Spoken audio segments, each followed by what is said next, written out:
ਇਹ ਜਨਾਬ ਸੁਥਰਾ ਪੰਜਾਬ ਦੀ ਟੀਮ ਵਾਲੇ ਕੰਮ ਕਰ ਰਹੇ ਨੇ। ਵੈਲ ਡਨ, ਬਹੁਤ ਜ਼ਬਰਦਸਤ। ਤੁਸੀਂ ਯਕੀਨ ਕਰਨਾ, ਇਹ ਦੂਆ ਸਾਲ ਵਹਿੰਦਾ ਪਿਆ ਕਿ ਕਿਸੇ ਕਿਸਮ ਦੀ ਬਦਬੂ, ਕਿਸੇ ਕਿਸਮ ਦਾ ਗੰਦ ਤੋਂ ਨਜ਼ਰ ਨਹੀਂ ਆ ਰਿਹਾ। ਇਹ ਵਿਚਾਰੇ ਈਦ ਵਾਲੇ ਦਿਨ ਵੀ ਯਕੀਨ ਕਰਨਾ ਰਾਤ ਨੂੰ ਮੇਰੀ ਕੰਪਲੇਨ ਤੇ ਗਏ ਨੇ ਔਰ ਉੱਥੋਂ ਅਲਾਇਸ਼ਾਂ ਜਨਾਬ ਜਾ ਕੇ ਤੇ ਉਹ ਗਿਣ ਗਏ ਨੇ। ਤੇ ਇਹ ਤੁਸੀਂ ਵੇਖ ਲਓ ਕਿ ਸਫਾਈ ਦਾ ਕੰਮ ਜਾਰੀ ਹੈ। Well done assistant commissioner Kalar Kahar, well done deputy commissioner Iqbal और वेल डन सीएम पंजाब।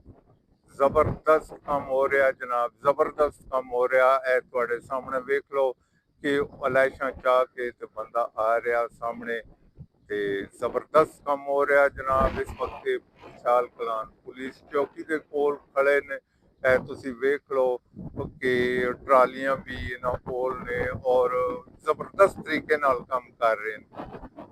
ਤੇ ਜਨਾਬ ਇਹਨਾਂ ਦਾ ਬੜਾ ਸ਼ੁਕਰੀਆ। ਵਿਚਾਰੇ ਈਦ ਵਾਲੇ ਦਿਨ ਵੀ ਤੁਸੀਂ ਈਦ ਕੀਤੀ ਹੈ ਤੇ ਇਹ ਤੁਹਾਡੀਆਂ ਅਲਾਇਸ਼ਾਂ ਜਾ ਰਹੇ ਸਨ।